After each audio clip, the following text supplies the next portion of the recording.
Good morning and welcome to KTN Mid Morning. My name is Koi. Now today we're going to apply pressure to special points or areas on the body in order to maintain physical and mental well-being, treat disease, and alleviate discomfort. Now the therapy in store for you is considered holistic because it attempts to treat the whole person instead of a specific medical complaint. Now the therapy has a strong reputation for reducing stress and relieving nausea and vomiting. It's also believed to improve circulation and boost the immune system and other disorders of the gastrointestinal tract, which include menstrual and menopausal problems. It's also said to relieve chronic pain. Not only is the therapy absolutely intriguing, the lady who delivers the service is even more fascinating. Let's meet Filgona Achola, who demonstrates to us this unique therapeutic massage.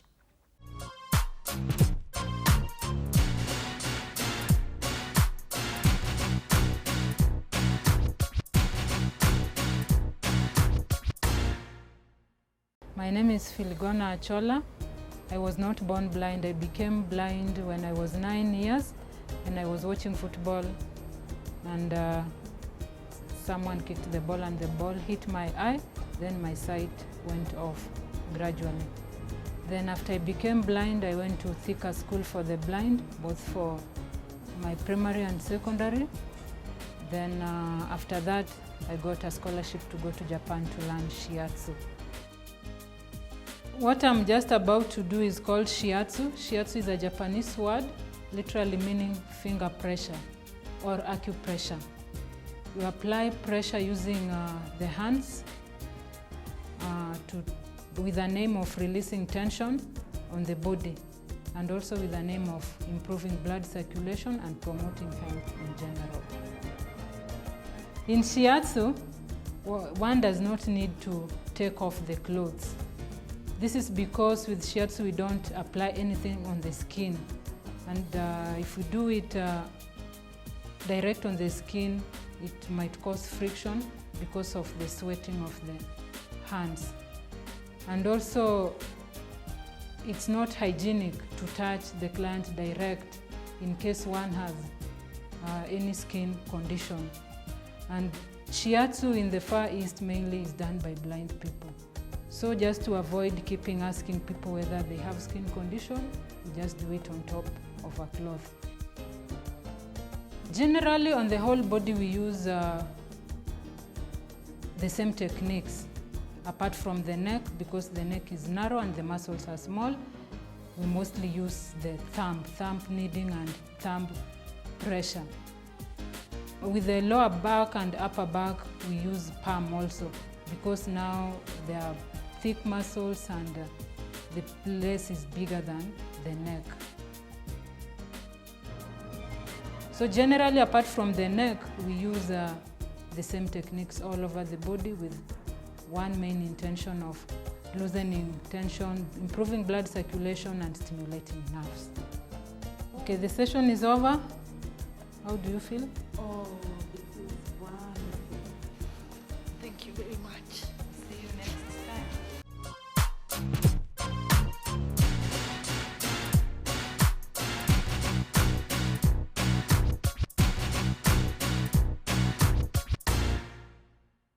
Stay tuned for Right at Home, which is coming up next.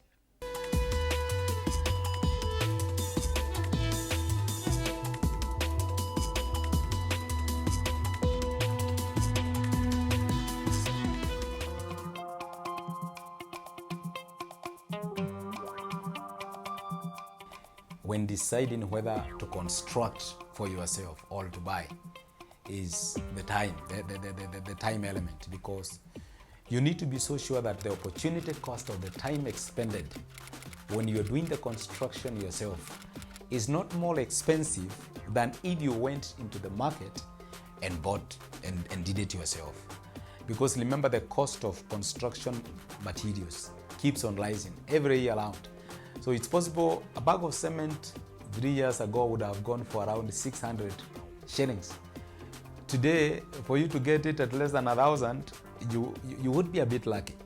2 years to come or 5 years to come, the cost will be different. So you might realize that as much as you want to save, and that is why one of the key considerations when you want to go it alone, what is your budget?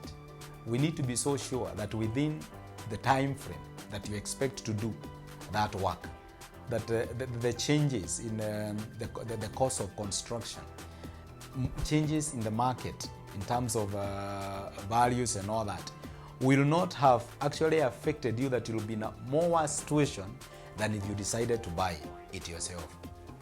And so one of the key things that you have to consider is, and that's now the feasibility of the project. If I am going to use 15 million Kenya shillings to buy this unit, if I decide to do it myself today, I'm going to use 12 million. The opportunity cost that we are discussing here is 3 million.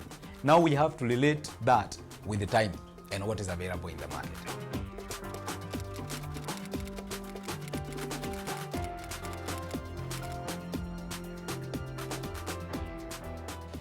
Then there is also what now we call the regulatory costs. Today, before you do any development, you need to be so sure that you have clearance from organizations like the National Environment Management Authority, that is NEMA. You will need a geological survey done on the kind of soil where you are doing the construction. There is what we call the density control measures. If the area is not covered by a sewer line, you will be expected to provide a septic tank. Somebody would not have thought about it like that, because that's another cost that you'll have to do. Many times when people are going to do their own construction, sometimes you have in mind that it is possible for you almost to do the kind of building or structure that you are imagining. There are some things that we call plot ratios and ground coverage. You have quarter of an acre. You think it's possible for you to do the entire quarter. But when you go there, they tell you the plot ratio that is allowed for this area, the ground coverage, is this much. You realize that you can only utilize maybe a quarter of your entire plot. And you're wondering why. It's because we have those density control ratios that have been applied by the local authorities. And the issue is, if the area is not sewered, the local authority had foreseen that you will need to provide a septic tank. But remember, when they are doing this, there is a possibility that in future, the area may come under the council's sewer system. So all those are costs that you have to keep into consideration. Remember, you have to get the occupational certificates when the building is complete, because it needs to be certified as safe for human dwelling. That is another cost that people would rarely consider. And much of what surprises people is the cost of finishes. People think that finishing a building is easier, but you realize that there is a lot of money that goes into finishing that structure. Again, depending with whatever tastes and preferences you have as a building, as the contractor or as the client. I know there before it has been possible for you to avoid the cost of hiring professional contractors to do the work for you, because you want to save on foodies and these rare people just to do the work. But that trend is changing, because you will realize that for every kind of construction, however simple it is always advisable to use a professional. It is always advisable to use somebody who can be able to advise you in respect to the strength. Even if you don't want to hire a contractor to do the work, have a qualified architect, maybe who is also in collaboration with a structural engineer. They will be able to advise you on the basics, and they will also be in a position to supervise. It's also actually important to have a project manager, even if they are part-time, just to come and check on the progress of the construction, so that they can be able to advise you as it pertains the safety of the structure that you are coming up with.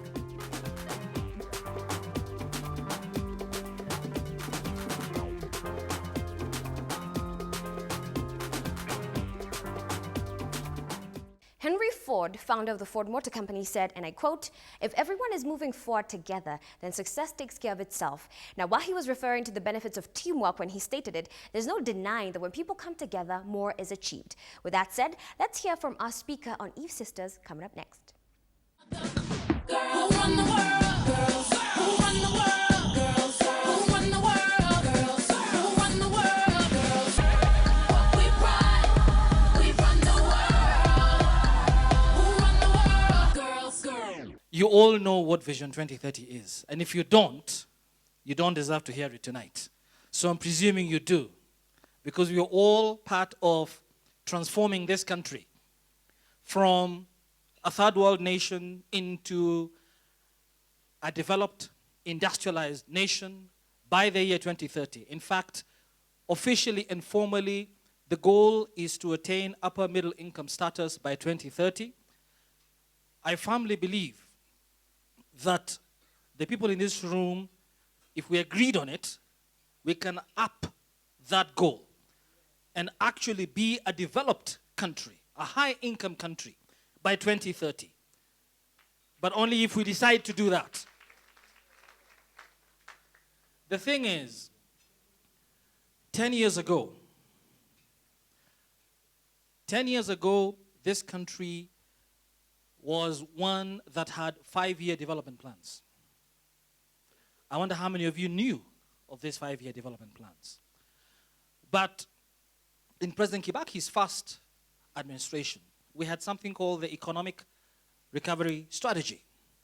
And it was so successful that he decided that we actually need to raise the bar and actually transform the country, not just agree or be satisfied with incremental growth and development, but to really transform a nation, you need to initiate, execute the kinds of programs and initiatives that take much longer than 5 years, that actually require, in some cases, an entire generation of sustained, continued excellence of execution, and hence a long-term vision 2030.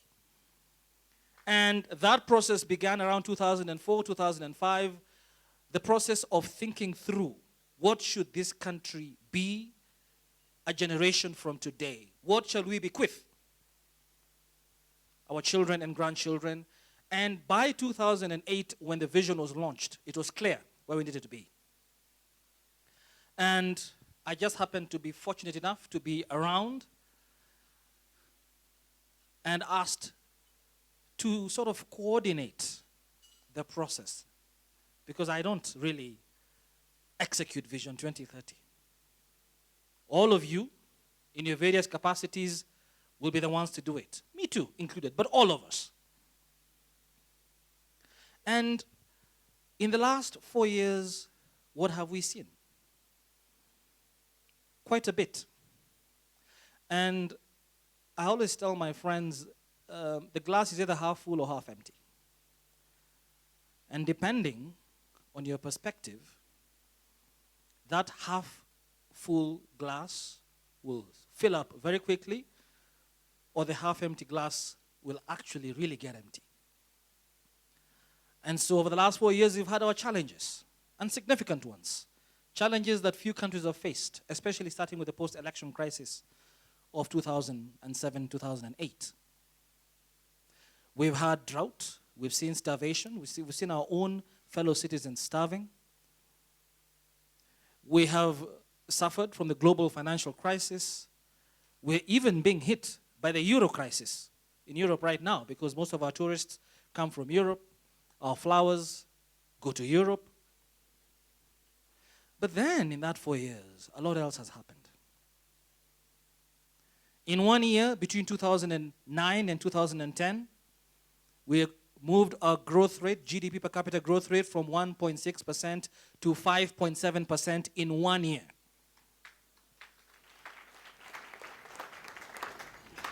In 2010, we promulgated a constitution that radically transformed the governance landscape in this country and has perhaps the most robust socio-economic Bill of Rights of any constitution in the entire world. And come March, if we do have our elections in March, we will find ourselves in a very different country. A country that is more Barack Obama than David Cameron, which is what we're used to today. We already have a Supreme Court. We shall have senators and governors. We shall have county assemblies. And that transition will require your full participation. And you will have to participate in every respect. You will have to pray for a successful transition, but you'll also have to work for it. Neither of those by themselves will do. You'll need to do both. Now, in those 4 years also, we've seen Vision 2030 begin to take root in other respects. So, you have the political pillar, which is where the Constitution finds itself. You've seen judicial reform taking place. You've seen police reforms taking place, electoral reforms taking place. And it hasn't been easy, and it's not been always without controversy. Change never is. Change is never easy. In 2002, if you'll recall, we were voted the happiest people in the world. You remember that? What happened thereafter? Now, since we launched Vision 2030 and we promulgated the Constitution, we all still walk around miserable, not realizing that we are actually changing and transforming this country. But you know what? That's a good sign. When it's too good to be true, it's too good to be true. Because real, fundamental change is never easy and is never necessarily a happy process. Because you're changing the order of things. And there are many people who like the old order. So you need to believe that this country is transforming. And it's not just the political pillar. Infrastructure. I know there's a lot of inconveniences right now, especially around Nairobi, because Nairobi has literally become a construction site. But on the other end of the tunnel will be fantastic infrastructure. I told a few of my friends, some of you sitting here today, 3 years ago to take a picture of Nairobi and come back 5 years later. I tell you, come 2015, it will be a different picture in terms of highways, in terms of fiber optic communications, power communications. Brownouts will be a thing of the past. Who run the world, girls? Who run the world, girls? Who run the world, girls? Who run the world, girls? What we run, we run the world. Who run the world, girls? In Asian systems of traditional medicine, diseases are often believed to occur due to disruptions in the flow of energy through the body. Now, these disruptions may stem from emotional factors, climate, or a host of other causes, including stress, the presence of impurities in the body, and physical trauma. Now, the aim of shiatsu is to restore the proper flow of bodily energy by massaging the surface of the skin along the meridian lines. Mid-morning at standupmedia.co.ke is our email address, and don't forget to check out our Facebook page as well. It's called KTN Mid Morning. Drop in a comment and like the page if you enjoy the features. It's goodbye for now.